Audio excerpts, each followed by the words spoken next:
लाहौर में वकला बिफर गए, जिन्होंने जीपीओ चौक में एहतजाज करते हुए पुलिस पर पथराव कर दिया।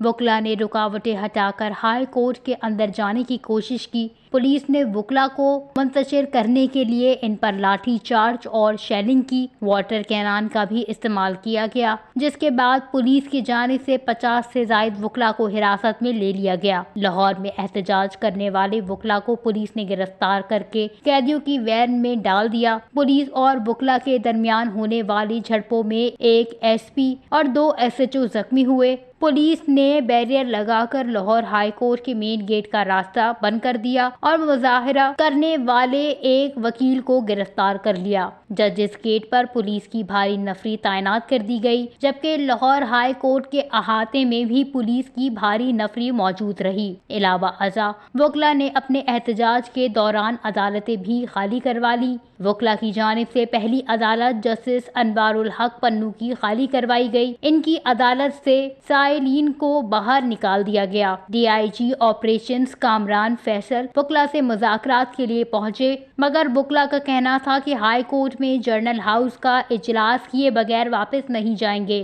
पुलिस ने अदालतों को जाने वाले रास्ते भी बंद कर दिए। वकला आंसू गैस से बचने के लिए जीपीपी और चौक में ऑरेंज लाइन स्टेशन की सीढ़ियों में जा बैठे। वकला के एहतजाज के बाइस जीपीओ चौक पर मेट्रो बस स्टेशन बंद कर दिया गया। माल रोड और मुहल्लिका सड़कों पर ट्रैफिक की रवानी भी शदीद मुतासिर रही। वाज़ेह रहे कि वकला सिविल अदालतों की मुंतकिली और वकला पर दहशत गर्दी के मुकदमात के खिलाफ एहतजाज कर रहे थे।